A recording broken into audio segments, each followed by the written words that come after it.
She betrayed, left, vanished. And then she came back, not with apologies, but with a proposal. It seemed everything was behind him, the divorce, the pain, the silence. But the moment the past stirred, the air grew heavy again. Why now? Why again? And what lies beneath her words, remorse or calculation? He built a new life, but does he have the strength not to let it all collapse again when an old love returns? With conditions? Hello, my friend. I'm so glad you stopped by my channel. If you're here for the first time, don't forget to subscribe and share this video with your friends or family. It really helps my channel a lot. Please tell me in which city or country you watched this video. I value every one of your comments. So, let's get started. When Ella and I first got married, it felt like we were unstoppable. We were young, infatuated, and from the outside, people saw us as the ideal couple. But it didn't take long before the cracks beneath the surface began to show. In the beginning, she seemed supportive, encouraging me as I poured everything into building our life together. But gradually, her behavior shifted. She began withdrawing large sums from our joint account without explanation, leaving me scrambling to keep up with bills. Whenever I raised the issue, she'd turn it around, accusing me of not providing enough, as if her secretive spending was somehow my failure. It wasn't just our finances that suffered. Emotionally, she grew distant. The warmth that once defined our relationship slowly vanished. Our nights together became empty routines. She started going to bed early, claiming exhaustion, and I eventually stopped suggesting date nights altogether. It felt pointless. What hurt the most was how she rewrote the narrative. She insisted I was the one alienating her from our son, even though she rarely showed up for him. No matter what I did, she made me out to be the problem. Over time, the emotional gap widened into something unbridgeable. Ella started staying out overnight, offering vague excuses about visiting friends. When I asked for more details, she either stonewalled or changed the subject. My trust in her began to erode. The love I once held on to so tightly turned into resentment. I did my best to shield our son from the growing tension, but he saw more than I wanted him to. His confusion was a silent heartbreak I couldn't mend. I suggested counseling, anything to salvage what we had, but she dismissed the idea outright. Her detachment was chilling. It was as if she had already checked out emotionally, even though she still lived under the same roof.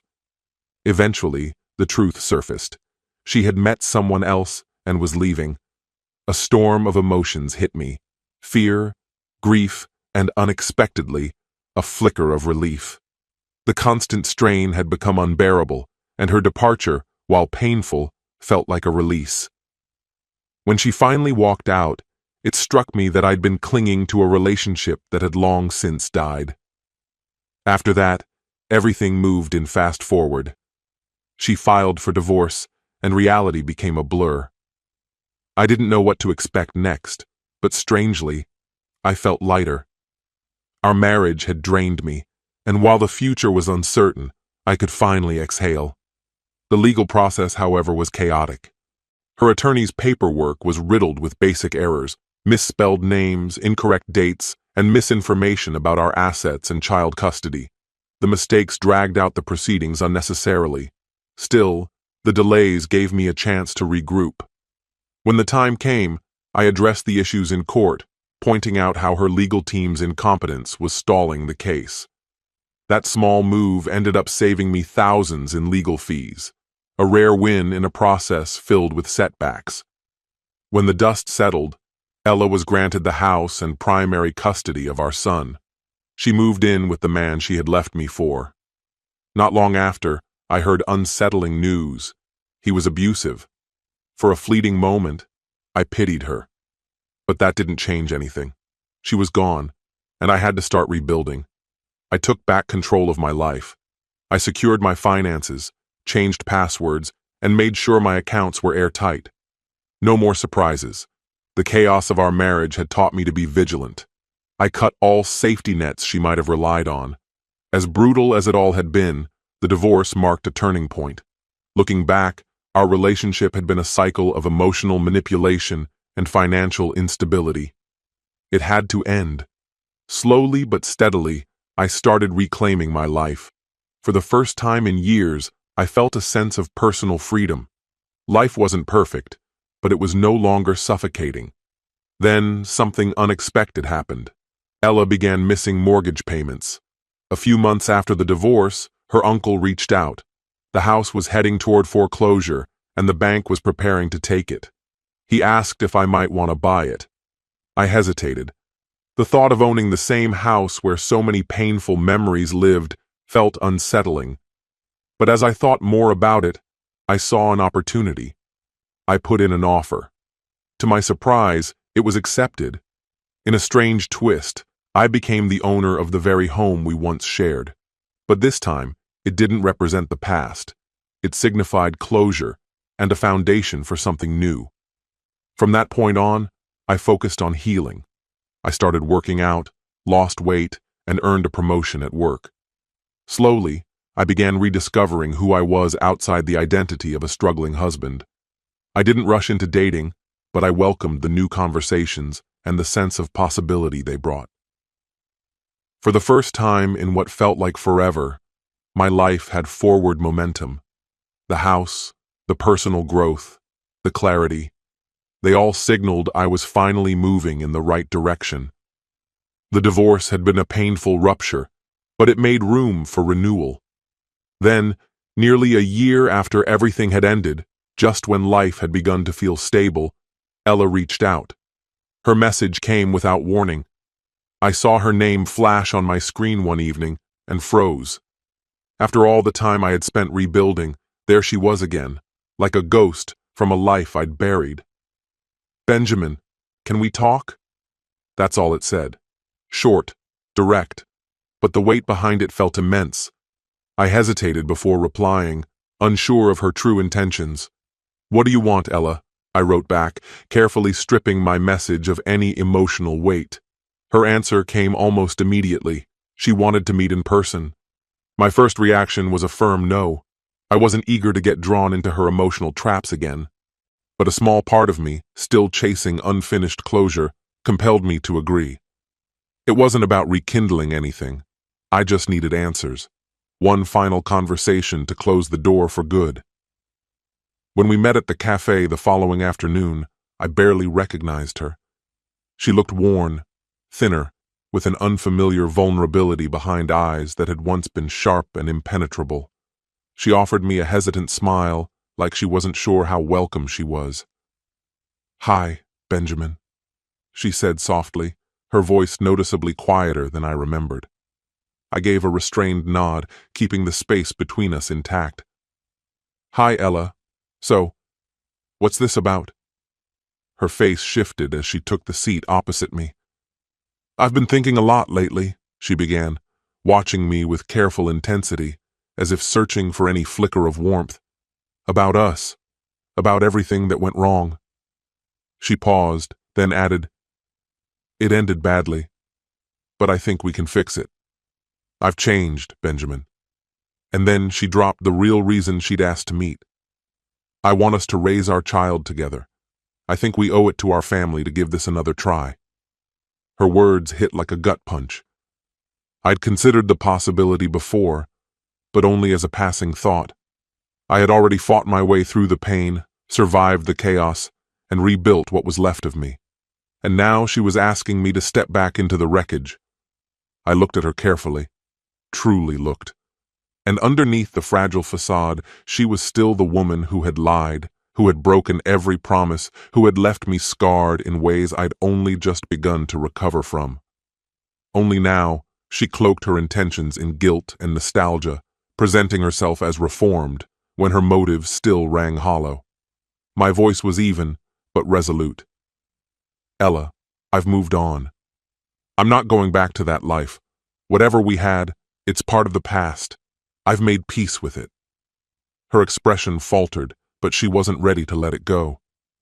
"You don't understand," she insisted. "I'm not asking for much. I just want us to be a family again. I'll even repay the money I owe you if that helps. Doesn't that count for something? I stared at her, floored, as though money could undo betrayal, as if writing a check could buy her way back into my life. This isn't about money, I said, shaking my head slowly. You're trying to patch up something broken with convenience. You cheated, Ella. You lied. You destroyed the life we built together. And now you expect to walk back in like none of it happened? No, I'm done pretending.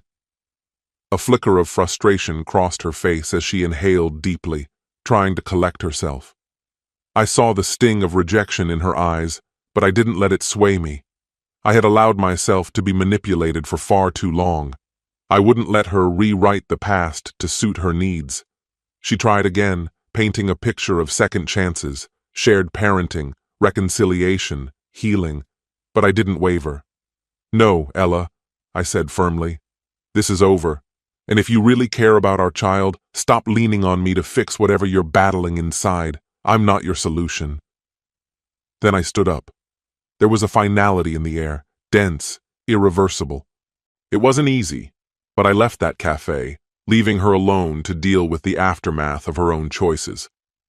I thought that would be the end of it, that our story had finally reached its conclusion. I had made myself crystal clear. I wasn't going back.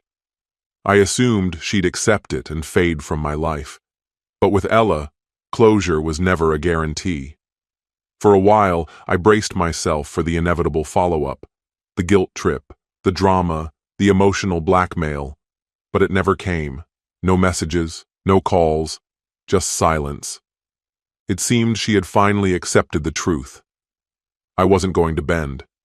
And for the first time in what felt like forever, I could breathe again. I turned my attention to moving forward. It wasn't a smooth journey. No one warns you how exhausting rebuilding after a divorce can be, but I was doing it. Piece by piece, I started reclaiming my life. That meant opening myself to new experiences, even when they scared me. And that's when Mallory entered the picture. We met through friends one evening. She was lighthearted, intelligent, and refreshingly sincere. There were no games, no pressure, just two people enjoying each other's company. At first, I was cautious. I didn't want to dive in too quickly. But with her, things felt effortless. She wasn't trying to mend me, and she didn't demand anything I couldn't give. It started simple, casual, but soon I found myself looking forward to our weekends together. We'd take spontaneous trips, explore new restaurants, and talk for hours, sometimes about everything, sometimes about nothing at all. Only after Mallory came into my life did I realize how much I'd missed real, uncomplicated connection. But of course, Ella wasn't gone for good. It happened on an otherwise peaceful Saturday afternoon. Mallory and I had just gotten back from a hike and were settling in for a quiet day. My phone buzzed. I glanced at the screen, and my heart sank. I recognized the number instantly. Ella. Benjamin. So, you've moved on. Does she really give you everything now? Is she the one who makes you happy? The words hit like ice, flat on the surface, yet steeped in venom just beneath. I didn't reply right away. I sat with the message, feeling the old sting creep in. Her bitterness was unmistakable, coiled in every syllable, like a shadow reaching back to pull me under. It was familiar, her grasp, her manipulation, but I wasn't the man who used to flinch at it. Not anymore. I passed my phone to Mallory, who read the screen and met my eyes with steady calm. You owe her nothing, she said plainly, giving my hand a firm, grounding squeeze. You've come too far to let her pull you back into the wreckage. She was right. Her words centered me.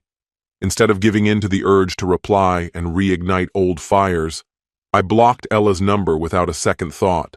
I wouldn't let her unravel the piece I'd spent so long stitching back together. But she didn't stop at a message. A week later, she showed up in person. It was just after sunrise on Monday. I was at the kitchen table, nursing a lukewarm coffee, when a knock echoed through the house. At first, I didn't react, but something in the rhythm of it felt too familiar. When I opened the door and saw her standing there, my stomach knotted. "What are you doing here, Ella?" I asked, voice flat but controlled. She didn't ease into the confrontation. "I saw you two," she snapped. "Do you really think you can erase me? Pretend I never mattered?" I worked to keep my expression neutral, though my jaw clenched. "It's over, Ella. I've moved on. I don't owe you any explanations, and I don't carry guilt for putting my life back together." She stepped closer, invading the space between us like it might shake the truth loose.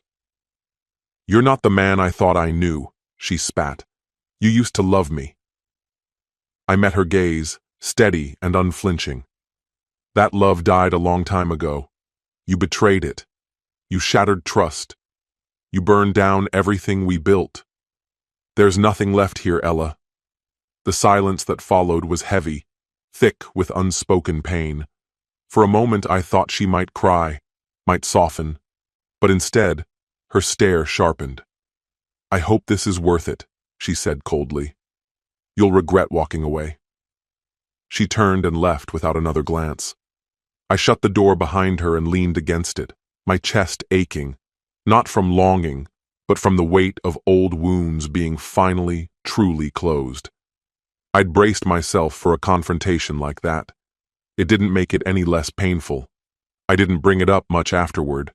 I refused to let her occupy more space in my life than she already had. Mallory understood anyway. She wrapped her arms around me and let me breathe in the quiet safety she offered. "You're not in this alone anymore," she whispered. And she was right. Something shifted in me that day. A chapter was truly closed. The healing wasn't instant, but with Mallory, it was real. There were no games, no emotional landmines, only openness and mutual respect. Looking back, I saw how much of myself I'd lost, trying to salvage something that had been broken beyond repair. Leaving had been the most liberating choice I'd ever made.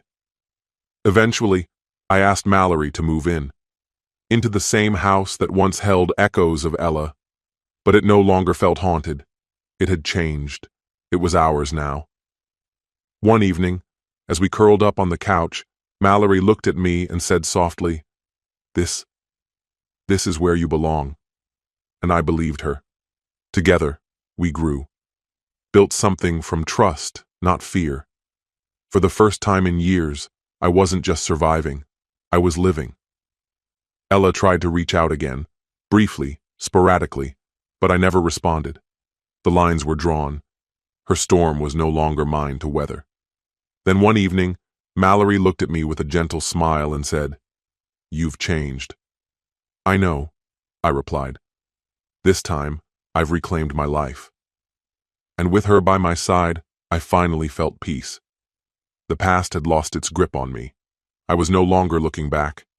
I was ready, fully and finally, for what came next. This story has come to an end. What's your opinion? Share it in the comments, my friend. And if you like this story, check out other exciting videos on my channel. I'll say goodbye until the next video. See you.